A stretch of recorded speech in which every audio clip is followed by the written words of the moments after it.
이번에 미국의 그 타임지가요 2015년 최고의 졸업식 연설을 선정했습니다. 졸업식 연설, 어떤 연설이었냐면 유명한 영화 배우죠. 로버트 드니로라고 하는 그 사람이 미국의 그 명문대 중에 하나인 뉴욕의 티시 아트 스쿨에서 연설했었던 졸업 연설을 2015년 최고의 졸업 연설로 꼽았습니다. 거기에서 그는 이렇게 연설을 시작했습니다. 졸업생 여러분, 여러분은 해냈습니다. 그리고 동시에 완전히 망했습니다. 의대, 치과대, 비즈니스 스쿨을 졸업한 사람들은 모두 다 직업을 얻습니다. 교사들도 박봉이긴 하지만 일자리를 얻습니다. 하지만 예술을 전공한 여러분의 경우에는 과연 그럴 수 있을지 의심스럽습니다. 혹시 여러분 학교에서 모두 A만 받은 학생이었습니까? 그렇다면 앞으로는 두 번 다시 그럴 일이 없을 겁니다. 이제 새로운 문이 여러분을 기다리고 있습니다. 그것은 바로 평생 거절이라는 문입니다. 이것이 여러분들이 만나게 될 현실입니다. 이렇게 돌직구로 연설을 시작했습니다. 그러면서 그는 연설을 이렇게 마칩니다. 여러분이 이제 졸업을 하고 맞춤형 티셔츠를 입게 될 겁니다. 뒷면에는 거절, reject라는 단어가 적힌 티셔츠입니다. 그런데 그것을 돌려서 앞면을 보면 티셔츠 앞면에는 next, 다음이라고 하는 말이 적혀 있습니다. 다음, 이 말을 기억하십시오. 만약 당신이 원하는 배역을 얻지 못했다고요? 그렇다면 걱정하지 마십시오. 다음이 있습니다. 혹은 그 다다음이 기회가 될 수 있습니다. 만약 당신이 줄리어드에 입학하지 못했다고요? 괜찮습니다. 다음에 예일이나 이곳 뉴욕 TC에 입학할 수도 있으니까요. 어쨌든 여러분들은 다 잘 해낼 겁니다. 나가서 여러분들의 소신대로 꿈을 펼치십시오. 그리고 항상 기억하십시오. 다음이라는 이 말을요. 다음이라는 말입니다. 제가 연설문을 읽으면서 거절과 다음이라는 두 단어가 마음에 와닿았습니다. 거절과 다음. 우리가 지금 읽고 있는 사실은 사도행전의 이야기 전개를 보면 바로 거절과 다음이라는 구조로 진행되고 있습니다. 그렇죠? 사도행전을 여러분 지금 읽고 계시죠? 이렇게 물어보는데 그런 눈초리로 저를 쳐다보시면 제가 대단히 당혹스럽습니다. 마가의 다락방에서 강력한 성령의 체험을 한 제자들을 통해서 여러 가지 기사와 이적들이 나타나게 됩니다. 그 가운데 특별히 베드로가 성전 미문 곁에 앉아 있었던 안진뱅이를 일으키면서 피크에 달하게 되고요. 그러면서 사람들에게 이슈가 되기 시작합니다. 사람들에게도 영향력을 끼치기 시작한 겁니다. 그래서 이 사건으로 인해서 위협을 느꼈던 유대의 종교 지도자들이 경각심을 가지고 그리고 베드로와 사도들과 교회를 핍박하게 됩니다. 그런데 이 핍박에 굴하지 않고 예루살렘 교회는 더 기도하기 시작하고 더 열심히 전도하면서 복음의 불길이 번져 나가기 시작했고요. 하루에 세례받은 사람만 3,000명이 넘는, 남자만 3,000명이 넘는 엄청난 부흥의 어떤 경험을 하게 됩니다. 위기, 그리고 그 다음에 부흥이 있었습니다. 우리가 오늘 읽었던 본문도 마찬가지입니다. 오늘 본문 우리가 읽었던 바로 전을 보면 아나니아와 삽비라 사건이 나옵니다. 여러분, 아나니아와 삽비라 사건이 어떤 사건입니까? 겉으로 보면요, 아나니아와 삽비라고 하는 그 부부가 하나님께 헌금을 했다가 죽었어요. 이유에 어떻든 간에 교회에서 사람이 죽었어요. 그것도 둘씩이나. 충분히 문제가 될 만한 스캔들입니다. 교인들뿐 아니라 이 소식을 들은 그 당시에 예루살렘에 있던 모든 사람들도 충격을 받지 않았을까요? 어쩌면 이 사건을 통해서, 이 사건으로 인해서 교회는 오해받을 수 있고요, 핍박의 빌미가 될 수 있는, 그리고 교회 내에서도 이 소문이 잘못 퍼지게 되면 그러면 걷잡을 수 없을 혼란과 어떤 분열로 이어질 수 있는 위기 상황이었습니다. 한마디로 초대교회는 부흥하는 분위기 속에서 또 다른 내우외환을 겪고 있었던 겁니다. 그런데 참 신기한 것은요, 이 초대 예루살렘 교회가 이런 위기 속에서 전혀 흔들림 없이 위기를 잘 이겨냈을 뿐 아니라 오히려 그 위기가 기회가 되어서 더 부흥하고 성장하며 든든히 서갔다. 오늘 성경은 그렇게 기록하고 있습니다. 어떻게 그런 일이 있을 수 있을까? 12절 한번 보십시오. 오늘 본문이 시작되죠. 사도들의 손을 통하여 민간의 표적과 기사가 많이 일어나매 믿는 사람이 다 마음을 같이하여 솔로몬 행각에 모이고, 11절까지 아나니아와 삽비라의 우울한 사건이 있었는데 12절에 접어들면서 확 바뀝니다. 그 사건으로 인해서 교회에 어떤 일이 있었는가? 그 위기 후에, 위기 다음에 놀라운 일이 일어납니다. 그것은 먼저 사도들의 손을 통하여 많은 표징과 놀라운 일들이 백성 가운데 일어났다. 여기 나오는 민간해라는 말은요, 교회 밖을 얘기하는 겁니다.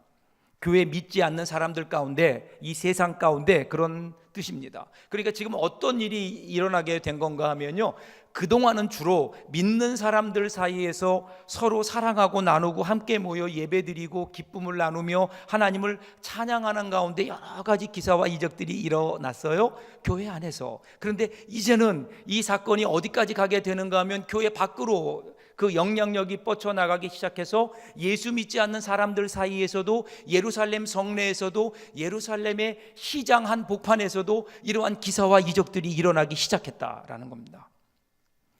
여기서 사도들의 손을 통하여라는 말은, 사도들의 손은요, 제자들의 능력이 갑자기 커졌다 그런 의미가 아닙니다. 하나님의 손이 역사하기 시작했다는 것을 의미하는 거죠. 하나님의 손. 그래서 이들이 하나님의 손이 크구나라는 것들을 경험하게 되었는데, 어떻게 경험하게 됐는가? 아나니아와 삽비라라고 하는 위기를 통해서 경험하게 된 겁니다. 여러분, 아나니아와 삽비라가 어떤 사건이었나요? 아나니아와 삽비라가 사실은 그의 내면을 들여다보면 물질을 가지고 교회를 좌지우지하려고 했던, 물질을 가지고 교회 안에서 오만방자하게 장난을 칠 수 있다라고 생각했던 겁니다. 초대교회의 물질을 가지고 교회를 움직일 수 있다고 생각했던 아나니아와 삽비라에게 하나님께서 철퇴를 가한 거예요. 만일에 여러분 이것이, 이러한 아나니아 삽비라의 영성이, 생각들이, 잘못된 것들이 교회 안에 받아들여졌다고 생각해 보십시오. 그러면 교회는 그때부터 교회를 움직여가는 것은 하나님의 손이 아니라 물질이 될 수 있었을 겁니다. 그런데 이런 기회를 통해서 사람들은요, 하나님의 손을 보기 시작했고, 하나님이 움직이셔야 된다고 하는 사실을 알게 됐고, 하나님의 손이 지금도 살아서 교회 안에 움직인다고 하는 두려움이 그들 가운데 들어오게 됐습니다. 그러면서 여기저기 묻어 있었던 자기들의 손때를 닦기 시작했습니다. 매 순간 하나님의 손길을 의식하게 된, 이것이 얼마나 놀라운 축복이고 깨달음일까요? 오늘 저와 여러분에게도 이와 같은 은혜가 있기를 주님의 이름으로 축복합니다. 우리 교회를 붙들고 있는 그 손, 우리 가정을 붙들고 있는 그 손, 우리 인생을 주관하는 그 손이 나의 손이 아니라, 물질이 아니라 하나님의 손임을 깨닫는 그런 저와 여러분 될 수 있기를 바랍니다. 그리고 또 하나는요, 모두 마음을 같이하여 솔로몬 행각에 모이기에 힘썼다, 이렇게 나옵니다. 두 번째 축복은, 변화는 뭐였냐면요, 이들이 모이기에 더 힘썼어요. 전에도 모이기에 힘썼지만 더 힘을 썼어요. 그런데 모인다고 하는 게 뭐 그렇게 큰 변화고 축복일까? 여러분, 모임이 얼마나 중요한지 아십니까? 지난 2005년도에요, 인기 절정에 있었던 탤런트였죠. 그런데 크리스찬이었습니다. 이은주 씨가 자살했습니다. 많은 사람들에게 얼마나 충격을 주었는지 모릅니다. 거기다가 그리고 나서 그 다음 달에 역시 많은 사람들에게 사랑을 받았던 탤런트이며 역시 크리스찬이었던 정다빈 씨도 자살을 했습니다. 그리고 나서 얼마 안 돼서 그 다음 해에 최진실 씨가 자살을 했어요. 그분도 크리스찬이었습니다. 큰 충격을 주었습니다. 신실한 그리스도인들로 알려진 이들이 왜 자살했을까? 자살은 분명히 하나님의 자녀들이 해서는 안 될 것임을 알고 있었을 텐데 왜 그들이 자살을 했을까? 그런데 여러분, 정다빈 씨가 이런 글을 남겼어요. 하나님, 정말 얼마 만에 주님을 불러보는 것인지 모르겠습니다. 그동안 얼마나 나태해졌었는지 모르겠습니다.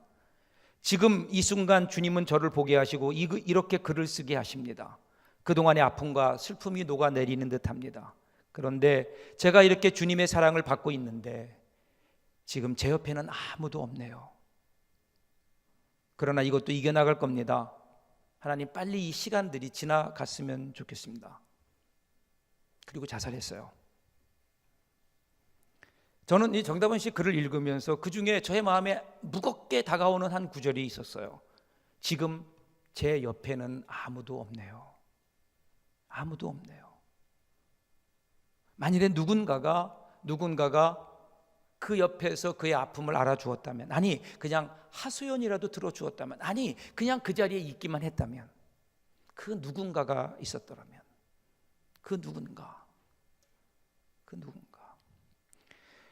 그 닉 메이슨이라고 하는 분이 쓴 인사이드 아웃이라는 책이 있습니다. 여러분, 이 책을 보면요, 이 책에서 이 닉 메이슨이라는 분이 인간의 욕구를 세 가지로 분류해서 얘기를 해요. 하나는 일상적 욕구, 기본적인 욕구, 그리고 근본적인 욕구입니다.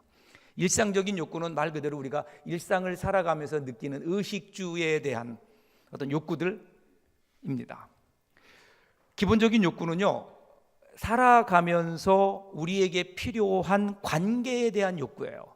관계에 대한 욕구, 우정, 사랑, 존경, 멘토링, 이러한 관계 속에서 오는 그러한 욕구들입니다. 그 세 번째 근본적인 욕구는 하나님과 절대자와의 관계, 신앙의 단계입니다. 여기서 저자는 이것을 순차적으로 얘기하면서 일상의 필요에 대한 욕구, 그 사회적 관계에 대한 관계에서 오는 욕구, 그리고 나아가서는 하나님에 대한 절대자에 대한 욕구가 채워져야, 그래야 우리가 행복할 수 있다, 만족할 수 있다, 그렇게 얘기합니다. 근데 그러면서 저자가 이런 결론을 내려요. 그러나 인간이 일상의 의식주의 기초적인 욕구와 절대자를 통한 절대자와의 관계 속에서 욕구가 채워진다 하더라도, 사회적 관계에 대한 기본적인 욕구가 채워지지 않으면 의식주의 일상적인 욕구는 물론 영적인 관계에도 위기가 올 수 있다, 이렇게 결론을 내립니다. 좀 더 쉽게 한번 적용해 볼까요? 우리가 크리스찬입니다. 크리스찬으로서 일상적인 욕구와 더불어 하나님과의 관계는 근본적인 신앙의 관계가 바르게 세워졌다 하더라도 사랑과의 관계가 채워지지 않으면, 그 관계 속에서 뭔가 우리에게 주는 위로가 없으면, 그러면 우리 가운데 영적인 장애가 우리 가운데 일어날 수 있다는 겁니다. 인간의 고독과 외로움, 우울증, 홀로 가지고 있다고 해서 나 혼자 어떻게 해결할 수 있는 문제가 아니라, 이것을 해결할 수 있는 유일한 길이 있다면 그것은 좋은 만남을 통해서 치유될 수 있다는 겁니다. 그래서 여러분, 믿음의 공동체와의 만남은 너무나 중요한 것이고요, 그 자체가 축복인 거예요. 그래서 우리 교회가 이 소그룹에, 이 구역에 저희들이 관심을 갖는 겁니다. 사람과의 관계가 우리에게는 너무나 중요하죠. 그런데 지금 초대교회는 그것을 깨달은 겁니다. 이런 영적 위기를 통해서 우리가 서로 위로하고 격려하지 않으면 이 문제를 해결해 나갈 수 없겠다, 그들은 생각하게 된 거고, 서로 함께 모이기를 힘쓰게 되었다는 겁니다. 그런데 어떻게 더 모이게 되었는가? 13절 14절 보세요. 그 나머지는 감히 그들과 상종하는 사람이 없으나 백성이 칭송하더라. 믿고 주께로 나오는 자가 더 많으니 남녀의 큰 무리더라. 여기에서 나머지는 얘기할 때 나머지는 누굴까요? 그것은 아나니아와 삽비라 같은 생각을 가졌던 사람, 아나니아와 삽비라 같이 속임과 거짓을 당연하게 받아들였던 사람, 자신의 손으로 하나님의 교회를 움직일 수 있다고 생각했던 사람, 움직이려고 했었던 사람인 거예요. 그런데 이 문제가 해결되면서 교회가 거룩과 순결을 회복하니까 이들이 감히 상종하지 못하고 떨어져 나갔다. 여기 나오는 상종하는 사람이 없으나, 이 말은요, 감히 그들이 그 모임에 끼지 못했다, 이런 의미입니다. 그러니까 쭉정이는 밀려나는 겁니다. 그리고 알곡은 모이게 됩니다. 이것이 건강한 교회의 특징이에요. 건강한 교회는요, 어떤 사건이 있어요, 어떤 교회 안에 위기가 찾아와요. 그런데 그 위기를 통해서 건강한 교회는 그러한 위기 가운데 쭉정이들은 바람에 날려가고 알곡들만 모이는 교회가 건강한 교회인 거예요. 반면에 병든 교회는 어떤 교회일까요? 위기가 찾아올 때 쭉정이들만 모여들어요. 말이 많아요. 교회가 더 크게, 문제만 더 크게 되는 거예요. 병든 교회입니다. 여러분, 아나니아 삽비라가 누구예요? 믿음 없는 겉모양의 신자들입니다. 이들이 교회에서 분리되기 시작한 겁니다. 오늘날도 마찬가지죠. 오늘날도 마찬가지예요. 예배에는 관심이 없는, 하나님과의 관계는 생각하지 않고 사람과의 교제만 생각하는 사람, 사람의 눈만 의식하는 신자, 인간의 힘으로 어떻게든 무언가를 해볼 수 있다고 그렇게 생각하는 사람들, 이 시대의 아나니아와 삽비라들, 그러한 시대의 정신들이, 그대의 시대의 정신들이 교회 안으로부터 정리되기 시작했다는 겁니다. 그러니까 아나니아 삽비라 사건을 보면서 사람들은 두렵게 생각하는 거예요. 아, 하나님이 살아계시는구나. 교회를 움직이시는 분은 하나님이시구나. 교회를 함부로 대하면 큰일 나겠구나. 교회를 두려워하면서 이제는 교회와 거리를 두게 된 겁니다. 건강한 교회, 분명한 신앙은 쭉정이를 밀어냅니다. 가짜들을 도태시킵니다. 그런데 반면에 어떤 일이 일어났나요? 믿고 주께로 나오는 자가 더 많으니 남녀의 큰 무리더라. 이제는 이러한 두려움 가운데 바르게 응답한 사람들이, 바른 믿음을 가진 사람들이 이제 모이게 되었다는 겁니다. 여러분, 이게 건강한 교회의 모습이에요. 건강한 교회의 모습. 건강한 교회는요, 문제가 없는 교회가 아니라 문제를 해결하는 교회가 건강한 교회인 겁니다. 문제만 보는 것이 아니라 그 문제 이면에, 문제 다음에 하나님의 역사를 바라보는. 그래서 건강한 교회는 문제가 있지만, 문제가 끊임없이 일어나지만 그 문제를 해결하면서 교회는 더욱더 강해집니다. 교회는 더욱더 모이기 시작합니다. 교회는 하나님의 은혜가 더 충만하게 됩니다. 하나님의 손길이 더 강하게 역사합니다. 그래서 여러분, 건강한 교회는요, 되어지는 게 아닙니다. 내가 찾아내는 게 아닙니다. 건강한 교회는 내가 만들어 가는 겁니다. 위기 가운데 붙들고 기도하며 그 문제를 해결하다 보면, 그러면 어느 순간 내가 속한 공동체가 건강하게 되는 그러한 귀한 은혜가 오늘 저와 여러분들에게 있기를 주님의 이름으로 축복합니다. 자, 그리고 났어요. 그래서 이제 문제가 해결된 듯 보였습니다. 자, 그런데 17절 18절 보세요. 쉴 틈도 없이 또 다른 문제가 또 일어납니다. 대제사장들과 그와 함께 있는 사람, 즉 사두개의 당파가 다 마음에 시기가 가득하여 일어나서 사도들을 잡아다가 옥에 가두었더니, 고난과 이 고난이 또 오게 되는 거예요. 여러분, 우리가 인생을 살면서 고난과 고통이 왜 나에게 오는가 이유를 모를 때가 많아요. 왜 나에게 이런 문제가 있는지를 설명할 수가 없어요. 그런데 그럼에도 불구하고 분명한 사실이 두 가지가 있어요. 하나는 그럼에도 불구하고 고난은 우리에게 온다는 거예요. 그리고 또 하나 기억해야 될 것은 고난을 통해서 한 번도 내 인생이 별로 손해본 적이 없다는 거예요. 나중에 보면 고난을 통해서 내가 이전에 깨닫지 못했던 걸 깨닫고 이전에 알지 못하는 것을 경험하게 되고, 그리고 이전보다 더 많은 것을 보게 되는 성숙이 우리 가운데 있게 된다라는 겁니다. 성숙이 있게 되는 거예요. 언제나 고난은 고난으로 끝나지 않아요. 고난에는 고난 그 다음이 있습니다. 고난에 이어지는 그 다음. 자, 그 다음이 뭐예요? 19절 20절 보세요. 주의 사자가 밤에 옥문을 열고 끌어내어 이르되 가서 성전에 서서 이 생명의 말씀을 다 백성에게 말하라 하매, 고난에는 다음이 있어요. 하나님의 사자가 찾아오십니다. 그리고 사도들을 꺼내 주십니다. 그런데 꺼내시는 방법이 참 불가사의합니다. 감방은 여전히 든든하게 잠겨 있었고 보초들은 문에서 떠나지 않고 지키고 있는데, 그런데 주의 사자가 와서 그들을 끄집어내는 거예요. 어떻게 했는지 저도 그 자리에 안 가봐서 모르겠습니다. 근데 중요한 것은 그들이 그렇게 나왔어요. 그런데 더 놀라운 사실은 그 감옥에서 나온 사도들에게 주의 사자가 뭐라고 하는 줄 아세요? 야, 고생했다. 그러니까 이제는 다시는 잡히지 않도록 어디 조용한 데 가서 숨어 있어라 라고 얘기하는 것이 아니라, 바로 새벽부터 일찍 나가서 뭐라고요? 너희들이 복음을 전했던 성전에 가서 다시 복음을 전하라는 거예요. 자, 여러분, 성전에 가서 새벽에 성전에 가서 복음을 전하면 그러면 거기에 많은 사람들이 나올 텐데, 그러면 그 사람들이 어떻게 할까요? 다시 잡아다 넣지 않겠어요? 그런데 거기에 가서 다시 복음을 전하라고 하는 겁니다. 그래서 그들이 순종해요. 그 앞에 나와서 그 다음날 가서 다시 복음을 전합니다. 그러니까 어떻게 돼요? 또 잡혀오는 거예요. 또 잡혀와서 이번에는 공회 앞에 서서 신문을 당하게 되는. 그런데 사도들은 이 말씀에 순종합니다. 하나님의 사자가 하라는 대로 즉시 그들은 감옥에서 나와서 다시 감옥에 끌려올 것을 알면서도 나가서 복음을 백성들을 가르칩니다. 결과는요, 다시 잡혀와요.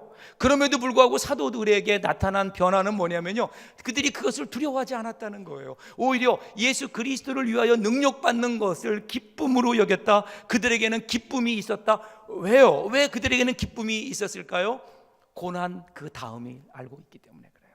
이 고난의 신비를 아는 거예요. 고난 그 다음을 기대했던 겁니다. 여러분, 우리 인생도 보면 우리 인생에도 감옥이 있습니다. 꼭 감옥 같을 때가 있어요. 사방이 꽉 막혀서 수렁에 갇힌 것처럼 어떤 탈출구도 보이지 않을 때 우리에게 분명히 있죠. 그때 여러분, 사도 바울도 이런 고백을 해요. 고린도후서 4장 8절에서 우리가 사방으로 우겨쌈을 당하여도 쌓이지 아니하며 답답한 일을 당하여도 낙심하지 아니하며, 분명히 사방으로 우겨싸는 것 같은데 그런데 거기에 쌓이지 않아요. 낙심하지 않아요. 그 이유는 뭐냐면요, 하나님을 향한 문이 열려 있는 거예요. 다음이 무엇인가, 다음에 대한 소망의 창문이 열려 있는 겁니다. 하나님께서 함께 하시는 거예요. 하나님께서 함께 하시기에 벽을 두드리다 보니까, 처음에는 벽인 줄 알았는데 벽을 두드리다 보니까 그 벽이 문이 되고 또 어디엔가 열려져 있는 문을 발견하게 되는 겁니다. 한평생을 보지도 못하고 듣지도 못하고 말하지 못하는 삼중고의 감옥에서 살았던 헬렌 켈러가 뭐라고 얘기한 줄 아세요? 한쪽 문이 닫히면 하나님은 다른 쪽 문을 열고 계신다. 우리는 닫힌 문만 바라보다가 등 뒤에 열린 문을 보지 못한다. 우리 인생은 진행형입니다. 오늘 우리 인생이 우리에게 고난이 있다고 해서 고난으로 끝나는 인생이 아니라는 겁니다. 모든 것이 합력하여 선을 이루어 가시는 하나님의 그 다음의 역사가 있는 거예요. 하나님이 계십니다. 그 다음이 있는 거 아니에요? 오늘 우리 가운데 분명히 어려움이 있고 인생에 고난이 있지만, 그런데 그 다음이 있어요. 그리고 여러분, 우리 인생의 마지막 순간, 그 다음이 뭔지 아세요? 천국인 거예요. 천국인 거예요. 그래서 우리는 낙심하지 않아요. 그래서 우리는 절대로 포기하지 않는 거예요. 왜냐하면 우리에게는 다음이 있거든요. 하나님이 인도하시는, 준비하시는 다음이 있거든요. 여러분, 지하철에서 전설처럼 회자되는 이야기가 있어요. 어느 날 1호선 인천을 가는 전철에 한 사람이 탔습니다. 그런데 큰 가방을 들고, 이민 가방 같은 가방을 들고 한 아저씨가 올라오더니 승객들을 향하여 이렇게 얘기합니다. 자, 여러분 안녕하십니까? 제가 여러분 앞에 이렇게 서게 된 이유는 좋은 물건을 하나 소개해 드리려고 합니다. 그래서 탁 뭘 하나 꺼내더니, 잘 보시면 여러분, 이 플라스틱 대의 머리에 소리 하나 달려있죠? 이게 뭡니까? 사람들이 쫙 쳐다보는 거예요. 네, 맞습니다. 이것은 우리가 매일 쓰는 칫솔입니다. 그러면 제가 이것을 왜 가지고 나왔을까요? 네, 맞습니다. 팔려고 나왔습니다. 그러면 여러분, 이 칫솔은 얼마일까요? 네, 단돈 1,000원입니다. 그리고 이 칫솔의 뒷면을 돌려보시면요, 영어로 써 있습니다. Made in Korea. 이게 무슨 뜻일까요? 그렇습니다. 수출용이라는 뜻입니다. 수출이 잘 되었을까요? 망했습니다. 그리고는 이 아저씨가 칫솔을 쭉 나눠줍니다. 나눠주면서 그래요. 자, 여러분, 제가 몇 개나 팔 수 있을까요? 여러분도 궁금하시죠? 저도 궁금합니다. 그럼 나눠주는 겁니다. 쭉. 잠시 후 결과가 나왔습니다. 제가 칫솔을 4개를 팔았습니다. 그럼 얼마를 벌었을까요? 네, 4,000원 벌었습니다. 여러분, 그럼 제가 실망했을까요? 실망하지 않았을까요? 실망했습니다. 정말 크게 실망했습니다. 그런데 여러분, 제가 여기서 포기할까요? 포기하지 않을까요? 저는 절대로 포기하지 않습니다. 왜 그런 줄 아십니까? 다음 칸이 있기 때문입니다. 그리고 다음 칸으로 갔다 그래요. 이런 마음으로 올 한 해를 우리 출발하면 얼마나 좋을까요? 살다 보면 올 한 해 동안 고난도 있을 거예요. 힘든 일도 있어요. 감옥처럼 느낄 때도 있을 겁니다. 아니, 어쩌면 오늘 내가 살고 있는 이 삶의 현장이, 지금 내가 살고 있는 이 삶의 현실이 어쩌면 고난이고 감옥처럼 느껴질 수도 있을 겁니다. 그런데 우리 예수 믿는 사람들에게는 하나님 주신 은혜가 있어요. 그 은혜가 뭔가요? 다음이야, 다음, 그 다음. 여호와 이레 되시는 하나님께서 준비하시는 오늘 여러분의 인생의 그 다음 바라보십시오. 그리고 힘을 한번 내보십시오. 포기하지 마십시오. 올 한 해 동안 우리에게는 위기가 분명히 오지만 그러나 그 다음에 주시는 하나님의 은혜가 있기에 하나님 그 은혜를 붙들고 소망 중에 포기하지 않고 앞을 향해 나가겠습니다. 이겨내 보겠습니다. 힘을 내겠습니다. 나에게 용기를 주십시오. 힘을 주십시오. 힘차게 출발하는 올 한 해가 되기를 주님의 이름으로 축복합니다. 기도하겠습니다.